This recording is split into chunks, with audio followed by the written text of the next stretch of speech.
کیوں ہیں اور یہ کیوں کہتے ہیں آپ کے گاسپل اکارڈنگ ٹو میتھیو؟ تو اس کا مطلب یہ ہے کہ یہ میتھیو نے اپنی طرف سے کوئی کہانی نہیں گھڑی، بلکہ اس نے وہی جو کہ مسیح کے منہ سے نکلا اس کو اس نے، کیونکہ وہ ان کے شاگرد تھے، ان کے وہ پیروکار تھے، ان کے ساتھی تھے، تو انہوں نے اس کو کوٹ کیا۔ اور اس طرح تو آپ دیکھیں کہ آپ کے جب مذہب میں ہم بات کرتے ہیں تو جو حضور پاک نے یا حضرت محمد نے جو باتیں کی تھی وہ انہوں نے خود تو نہیں لکھی تھی، کیونکہ قرآن خود کہتا ہے النبی الامی، یعنی کہ جو حضور تھے وہ ان پڑھ تھے، کیونکہ آپ دیکھیں کہ جب جبرائیل فرشتہ اکارڈنگ ٹو قرآن ان کے پاس آتا ہے تو انہوں نے کہا اقرا، یعنی کہ پڑھ، تو انہوں نے کہا کہ النبی الامی، میں یعنی کہ نہیں پڑھ سکتا، میں پڑھ لکھ نہیں سکتا۔ سو وہ بھی جو ہے قرآن بھی جو ہے وہ آپ کے نبی نے نہیں لکھا اپنے ہاتھ سے، بلکہ وہ کہتے تھے اور باقی لوگ لکھ لیتے تھے۔ تو اسی طرح جو اناجیل ہیں وہ خداوند کے شاگردوں نے اور ان کے ساتھیوں نے جو لکھ لیں، کیونکہ مسیح کے منہ سے جو الفاظ نکلے وہ لکھ دیے گئے، اور مختلف، کیونکہ اس زمانے میں ایسا تھوڑی تھا کہ وہاں پر چھاپے خانے لگے ہوتے تھے کہ ایک انجیل لکھ لی اور اس کی پھر کاپیاں نکال کے لوگوں کو دیں۔ جن جن علاقوں میں گئے ان علاقوں کے لیے انہوں نے ان لوگوں میں گواہی دینے کے لیے انجیل کی ان باتوں کو لکھ دیا، اور پھر بعد میں جب کتابی صورت میں ان سب کو اکٹھا کیا گیا تو یہ بائبل ہمارے ہاتھ میں آتی ہے۔ اس کے بعد ہم دیکھتے ہیں کہ تفسیر کے خط ہیں جو کہ پولس رسول نے لکھے، جو کہ 12 رسولوں کے بعد آئے تھے، اور انہوں نے کلام مقدس کی تفسیر کی خط لکھے کلیسیاؤں کی جو اصلاح کے لیے اور کلیسیاؤں کی ترقی کے لیے۔ انہوں نے شریعت کی، انبیاء کی اور اناجیل کی جو ہے وہ تفسیر کے طور پر، ان کو سمجھانے کے طور پر، ان کی گائیڈنس کے طور پر خطوط لکھے، جو کہ ہم اس چیز کو مانتے ہیں کہ وہ ہماری اصلاح کے لیے بہت زیادہ ضروری ہیں۔ اور اس کے بعد ہم دیکھتے ہیں ان خطوں کے بعد، پولس اور باقی رسولوں کے خطوں کے بعد ہم دیکھتے ہیں کہ آخری کتاب جو ہے وہ اگین خداوند یسوع مسیح کے منہ کے نکلے ہوئے الفاظ ہیں، اور وہ مکاشفہ کی کتاب ہے جو کہ آخری زمانے کے بارے میں بات کرتی ہے۔ سو یہ ہے بائبل کی جو ہے وہ اصل حقیقت۔ جب آپ قرآن پڑھیں تو سورۃ البقرہ جو کہ دوسری سورت ہے اس کی 4 آیت میں لکھا ہے کہ مومن وہ ہے یا مسلمان وہ ہے جو اللہ اور اس کے نبی اور اس کے فرشتوں پر اور قیامت پر اور آخرت پر اور قرآن پر اور انجیل پر اور صحائف انبیاء پر اور توریت پر ایمان لائے۔ اگر وہ ان میں سے ایک بھی چیز پر ایمان نہیں لاتا تو وہ مسلمان نہیں ٹھہرتا۔ سو ایک عجیب ڈائلیما ہے کہ جب ہمارے دوست مسلم بھائی یہ کہتے ہیں کہ میں یہ تو مانتا ہوں کہ آپ کی کتاب میں ہمارے نبی کا ذکر ہے لیکن میں اس کتاب کو نہیں مانتا، تو بھائی آپ اپنے الفاظ کے مطابق اور اپنی جو کتاب ہے جس کو آپ قرآن کہتے ہیں اس کے مطابق آپ اپنے آپ کو درجہ حلقہ اسلام سے خارج کر لیتے ہیں، کیونکہ قرآن یہ کہتا ہے کہ جب تک کوئی مومن جو ہے وہ انجیل کو، توریت کو، صحائف انبیاء کو نہ مانے گا وہ مومن یا مسلمان نہیں ہے۔ سورۃ البقرہ اس کی 4 آیت میں پڑھیے یہ بات، اپنے آپ کتاب میں ضرور پڑھیے گا اس بات کو۔ سو دوسرے الفاظ میں جب آپ اس چیز سے انکار کرتے ہیں کہ باقی جو کتابیں ہیں جو کہ پہلے آئیں وہ ناقص ہیں یا وہ اب قابل اعتبار نہیں ہیں یا ان کی صحت میں جو ہے وہ شبہ ہے، تو آپ پھر اپنے ایمان سے پھر جاتے ہیں۔ یہ کیوں کر ممکن ہے کہ ایک جھوٹ پر مبنی کتاب وہ سچ کے بارے میں بتائے؟ اگر آپ کہتے ہیں کہ ہمارے نبی کا اس میں ذکر ہے اور سچ کا ذکر ہے اور سچائی کو جانو گے اور سچائی تمہیں آزاد کرے گی، اور وہ جو سچائی ہے ہمارے نبی کا ذکر ہے، تو یہ کیسے ممکن ہے کہ کتاب جو کہ جھوٹی ہے اس میں سچ کا ذکر ہے؟ یا تو پھر کتاب بھی جھوٹی ہے اور اس کے دعوے بھی جھوٹے، یا پھر کتاب بھی سچی ہے اور اس کے اندر بھی سچ کا ذکر ہے۔ ساری کی ساری کو پھر ماننا چاہیے۔ اور اگر آپ مانیں گے، اگر آپ یہ کہتے ہیں کہ ہم آپ کے پیارے جو نبی تھے ان کا ذکر ہے اس کتاب میں، تو آپ پلیز جو ہے اس کتاب کی حقیقت پر اور اس کتاب کی سچائی پر بھی غور کریں۔ اب ہم ان آیتوں کی طرف آتے ہیں جو کہ آیتیں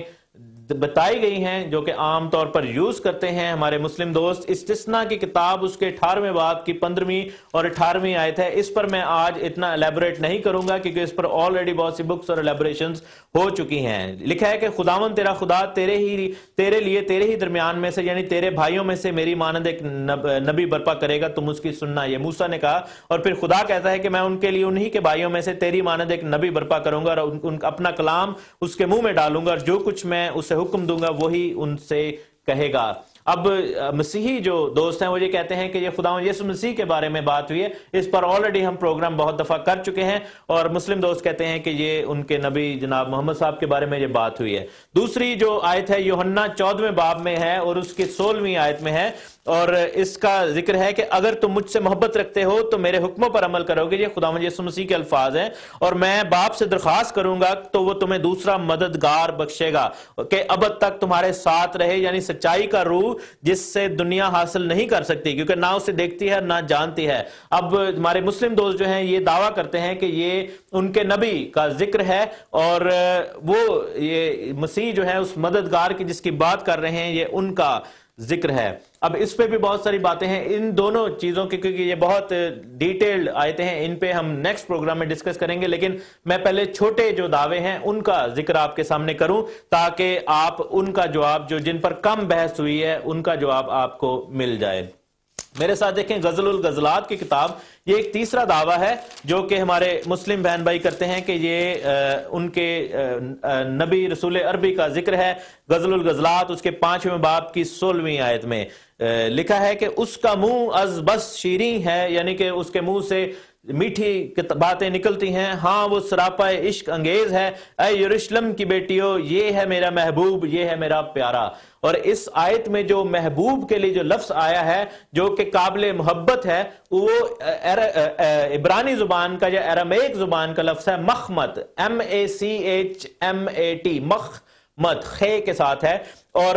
ہمارے جو مسلم دوست ہیں وہ یہ دعویٰ کرتے ہیں, یا مسلم سکولرز جو ہیں دعویٰ کرتے ہیں, جن میں ذاکر نائک صاحب اولین ہیں اور پھر وہ تمام دوست جو کہ انٹرنیٹ پر بھی اس کی بحث کرتے ہیں کہ جو لفظ مخمت ہے جو کہ عبرانی زبان کا لفظ ہے یہ عربی میں جب ٹرانسلیٹ کیا جاتا ہے تو یہ لفظ بنتا ہے محمد, کیونکہ جو محمد کا لفظ ہے قابل تعریف یا جس کی حمد کی جائے اور یا حمد کے قابل, اور یہاں پر لکھا ہے کہ میرا محبوب ہے, یہ میرا پیارا ہے. تو میں عزیزو اس کا جواب یہ آپ کو دیتا چلوں کہ اگر ہم اسی چیپٹر کی دوسری آیت کو پڑھیں, اور میں اپنے تمام مسلم دوستوں سے گزارش کروں گا جو کہ بائبل رکھتے یا پڑھتے ہیں کہ اسی چیپٹر کی دوسری آیت میں لکھیں تو یہی الفاظ جو ہیں وہ ایک عورت کے لیے شولمیت کے لیے ہوئے ہیں استعمال, جس کے لیے یہ غزل کی کتاب لکھی گئی تھی. کیونکہ یہ جو کتاب ہے یہ سلیمان نبی نے لکھی تھی, اپنی جو بیویوں میں سے ایک بیوی تھی شولمیت, ان کا نام تھا, شہزادی تھی, ان کے لیے یہ کتاب لکھی. اور لکھا ہے کہ میرے محبوب کی آواز ہے جو کھٹکھٹاتا ہے, میرے لیے دروازہ کھول میری محبوبہ میری پیاری.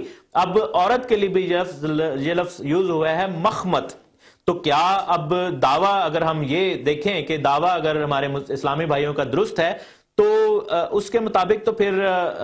جو نبی ہیں ان کو عورت بھی ہونا چاہیے, کیونکہ یہ تو عورت کے لیے بھی استعمال ہوا ہے. اگر اسی طرح ہم دیکھیں تواریخ کی دوسری کتاب, دوسری تواریخ اور اس کی 6 باب کی 13ویں آیت میں اگر ہم جائیں تو یہ الفاظ جو ہیں وہ ہیکل کے لیے بھی استعمال ہوئے ہیں. اور تیسرے باب کی 6 آیت میں جائیں دوسرے تواریخ کی تو لکھا ہے کہ جو بنیاد سلیمان نے خداوند کے گھر کے لیے بنائی, اور اس کے بعد میں لکھا ہے اور خوبصورتی کے لیے اس نے اس گھر کو, اس ہیکل کو بیش قیمت جواہرات سے آراستہ کیا. اب یہاں پر جو خوبصورتی کے لیے اور بیش قیمت کے لیے الفاظ آئے ہیں وہ ہیں مخمتیم, یعنی کہ یہ جو قابل تعریف ہیں یا خوبصورت ہیں یا محبوب ہیں, پیارے جن کو ہم کہتے ہیں. سو اگر یہ بات ہے تو پھر یہ الفاظ تو ایک امارت کے لیے استعمال ہوئے ہیں, تو یہ ایک نبی کے لیے کیسے ہم دعویٰ کر سکتے ہیں کہ یہ استعمال ہوئے ہیں. سو میرے عزیزو یہ جو لفظ ہے یہ ایک ایڈجیکٹو ہے, یہ ناؤن نہیں ہے. ناؤن ہوتا تو ہم اس پہ غور کرتے, لیکن ایڈجیکٹو جو ہے وہ صفت ہوتا ہے, اور صفت کسی کے لیے بھی ہو سکتی ہے. اگر میں ایک دیوار پر لکھا دیکھوں کہ یہ میرا پیارا ہے تو میں یہ نہیں کہہ سکتا کہ یہ میرے بارے میں لکھا ہے, کیونکہ یہ کسی کے لیے بھی الفاظ استعمال ہو سکتے ہیں. جہاں تک تعلق ہے منہ میٹھے ہونے کا اور میٹھے الفاظ نکالنے کا, تو دنیا میں بہت سے لوگ آئے ہیں جن کے بڑے شیرین گفتگو ہوتی ہے, بڑے میٹھے الفاظ ہوتے ہیں. یہ بھی ثابت نہیں کرتا کہ یہ خاص پرسن کے لیے کہا گیا ہے. دوسری ہم ایک آیت دیکھتے ہیں جو کہ ایک دعویٰ کیا جاتا ہے. یسایہ نبی کی 29ویں باب میں ہم جائیں تو میرے مسلم دوست یا بھائی یہ دعویٰ کرتے ہیں کہ یہ جو نبوت ہے یہ پہلی سورت کی جو ہے وہ پروفیسی ہے. جب پہلی سورت دی گئی جناب حضور محمد صاحب کو تو ان کے غار ہرا میں جب وہ بیٹھے تھے تو بقول جو مسلم بھائیوں کے کہ جبریل فرشتہ جب ان پر اترے تو انہوں نے کہا اقرا یعنی پڑھ, تو انہوں نے آگے سے کہا کہ النبی الامی یعنی میں پڑھ نہیں سکتا, میں یعنی کہ ان پڑھ ہوں, اور قرآن اس چیز کی گواہی دیتا ہے. تو اس کے لیے انہوں نے کہا کہ اس کا ذکر جو ہے وہ یسایہ کی کتاب اور اس کی 29ویں آیت میں لکھا ہے, 29ویں باب کی 11ویں آیت میں لکھا ہے, اور ساری رویا تمہارے نزدیک سربمہر کتاب کے مضمون کی مانند ہوگی جسے لوگ کسی پڑھے لکھے کو دیں اور کہیں اس کو پڑھ تو اور وہ کہے میں نہیں پڑھ سکتا کیونکہ یہ سرب مہر ہے، اور وہ کتاب کسی ناخواندہ کو دیں اور کہیں اس کو پڑھ، تو وہ کہے میں تو پڑھنا نہیں جانتا۔ ہمارے مسلم جو دوست ہیں، اسلامی بھائی ہیں، وہ کیا کرتے ہیں کہ وہ